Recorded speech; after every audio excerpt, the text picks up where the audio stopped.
وسلم وَلَئِن قُتِلْتُمْ فِي سَبِيلِ اللَّهِ، اور یقیناً اگر تم اللہ کے راستے میں شہید کر دیے جاؤ، او متم، یا تم فوت ہو جاؤ اپنی طبی موت، لَمَغْفِرَةٌ مِّنَ اللَّهِ، تو اللہ تعالیٰ کی طرف سے تمہارے لیے مغفرت ہے،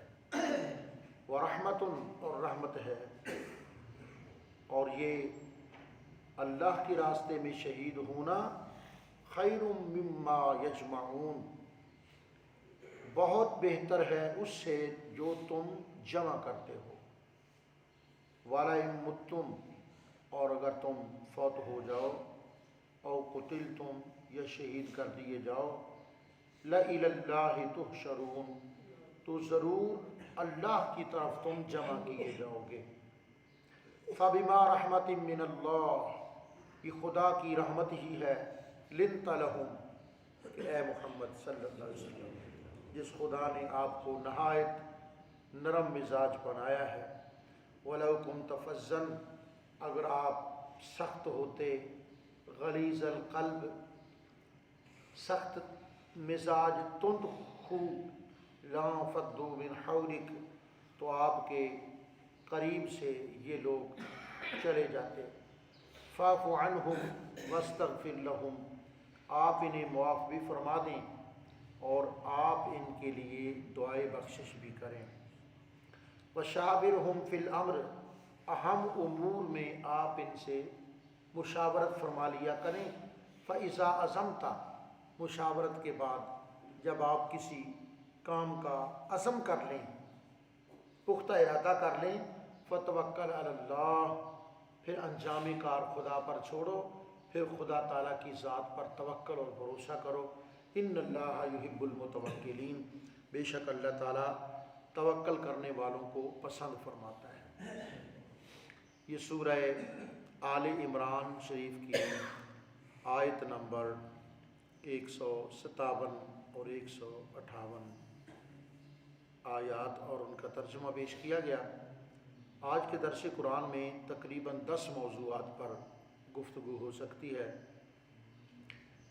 ابدیت کے 3 مقامات ہیں،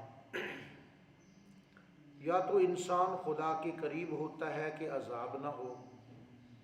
یا خدا کے قریب ہوتا ہے کہ مجھے انعام ملے، اور پھر تیسرا درجہ جو ہے وہ بہت بلند مقام ہے، نہ ڈرنے سے، نہ انعام سے، بلکہ توجہ الی اللہ ہو، خدا کی رضا کے لیے۔ اس بات کو سمجھنے کے لیے وہ واقعہ بہت مفید رہے گا کہ بصرہ شہر میں 2 بزرگ گزرے ہیں، حضرت سیدہ رابعہ بصریہ اور حضرت امام حسن بصری،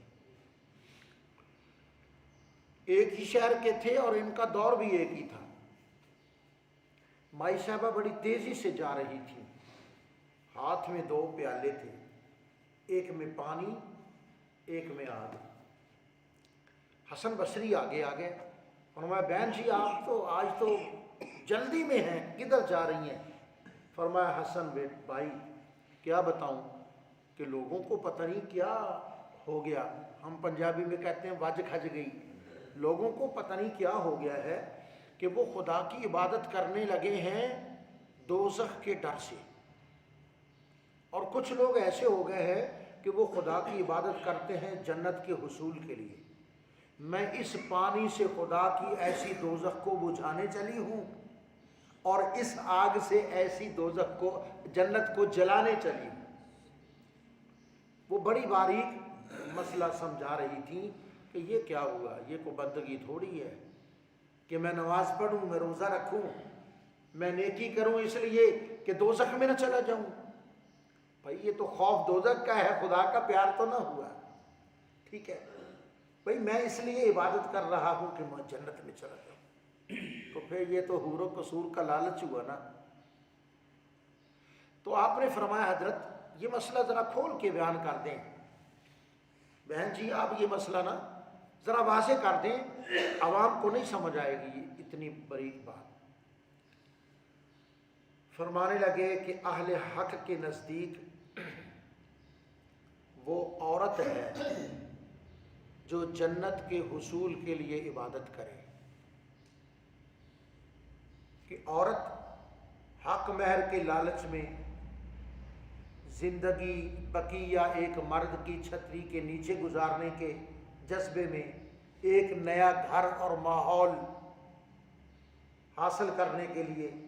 وہ شادی کرتی ہے، وہ لالچ ہے،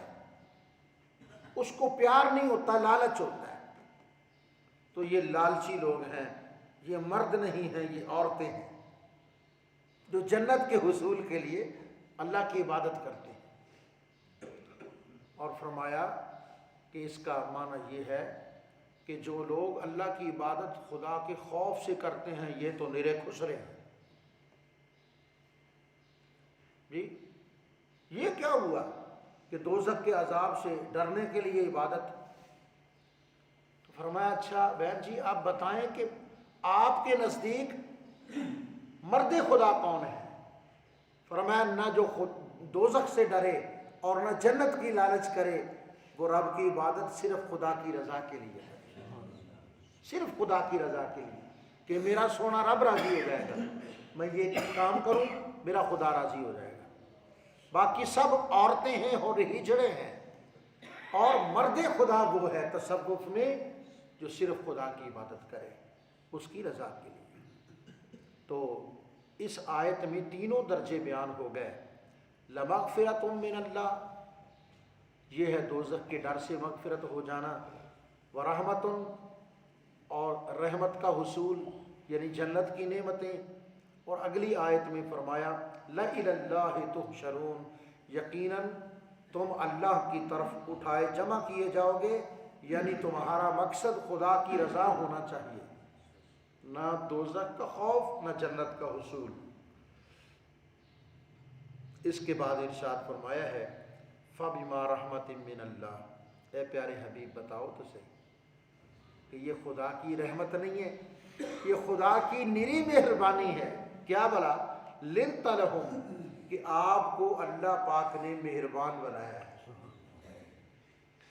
اس مہربان نے آپ کو مہربان بنایا ہے۔ اچھا قرآن کریم کی دو آیتیں پڑھتا ہوں۔ ان اللہ بالناس لرؤوف الرحیم، ان اللہ بے شک اللہ لرؤوف مہربان ہے، رحیم رحم فرمانے والا ہے۔ ان اللہ بالناس لرؤوف الرحیم، اب رؤوف اور رحیم یہ دو صفتیں ہیں، خدا تعالیٰ انسانوں پر رؤوف بھی ہے رحیم بھی ہے۔ اب یہی دو صفتیں حضور کے لیے بھی قرآن پاک میں استعمال ہوئی ہیں۔ لَقَدْ جَاءَكُمْ رَسُولٌ مِّنْ أَنفُسِكُمْ عَزِيزٌ عَلَيْهِ مَا عَنِتُّمْ حَرِيصٌ عَلَيْكُمْ، آگے بِالْمُؤْمِنِينَ رَؤُوفٌ الرحیم، وہ خدا رؤوف الرحیم ہے، اور اس مہربان نے اپنے رسول کو بھی رؤوف الرحیم بنایا ہے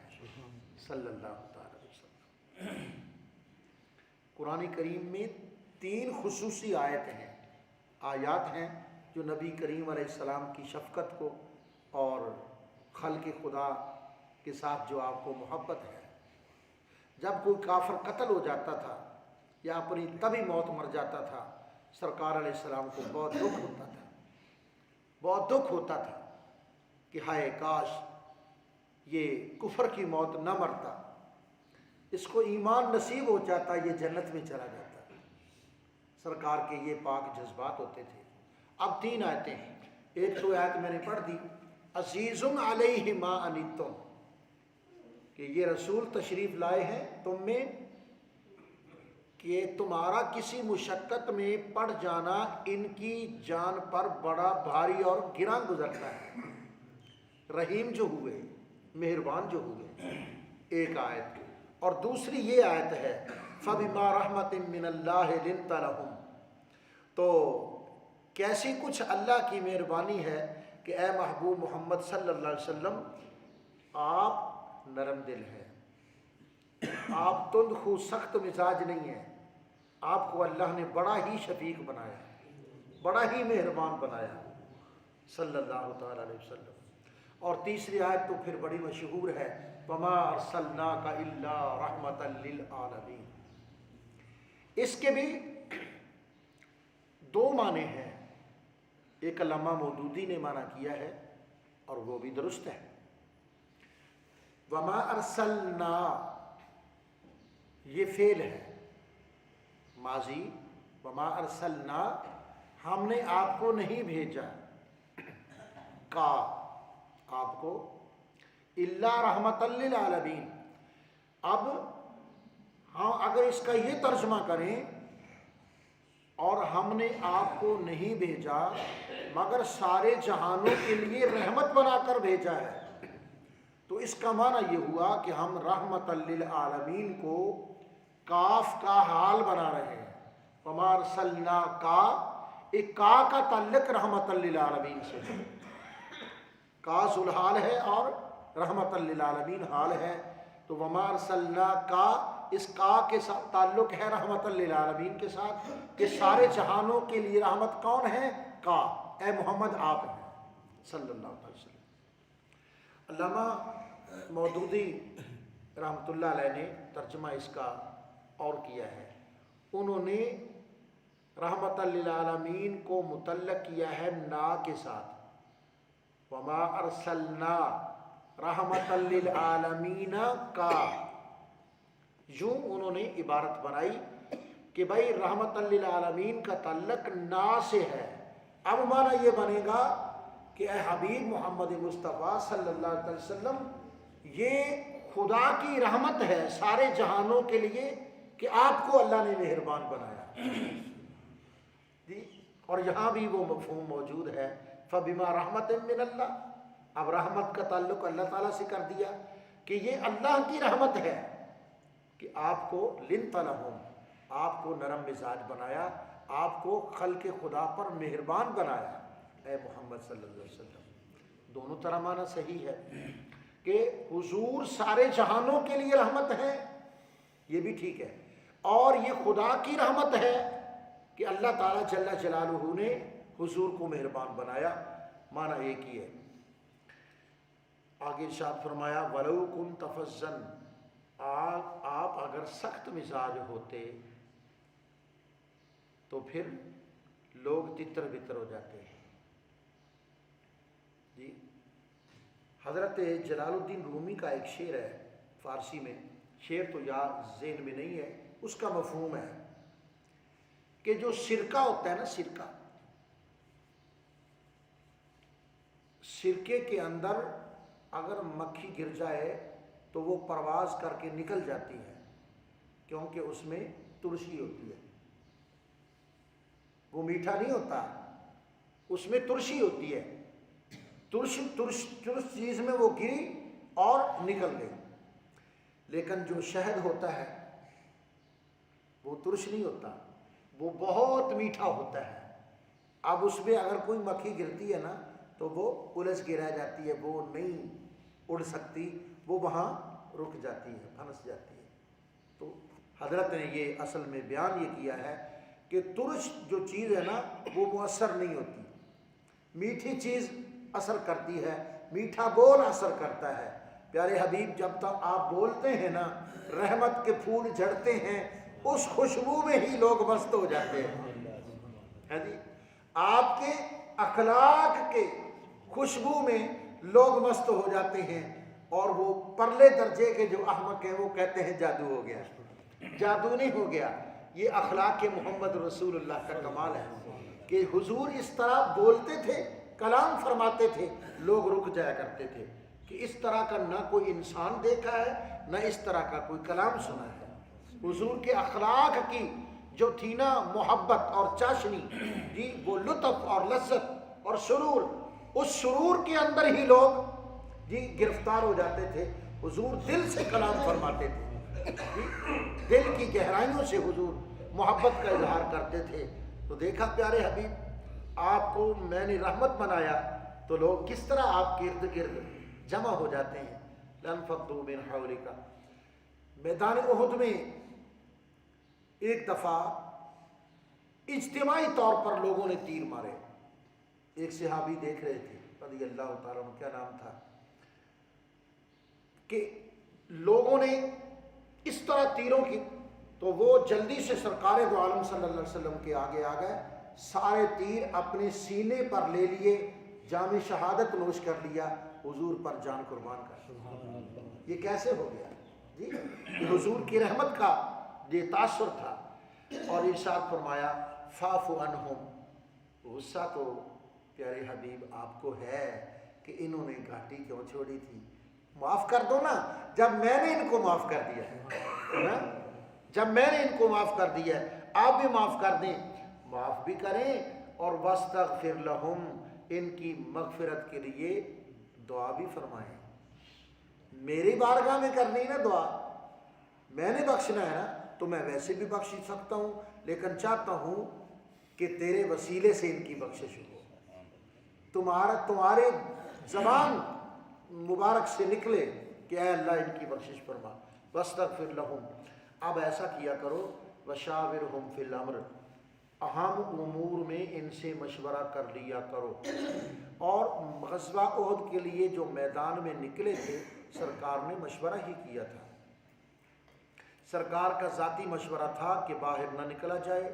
اور عبداللہ بن ابی نے بھی یہی مشورہ دیا تھا کہ باہر نہ نکلا جائے، ٹھیک ہے۔ حضور نبی کریم علیہ السلام کسی اور مفہوم کے لیے کہ ہم باہر نہ نکلیں،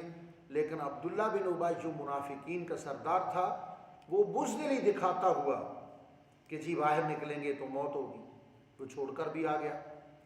تو سید عالم صلی اللہ علیہ وسلم نے اکثریت کے مشورے کو قبول کیا، اپنی رائے چھوڑ دی،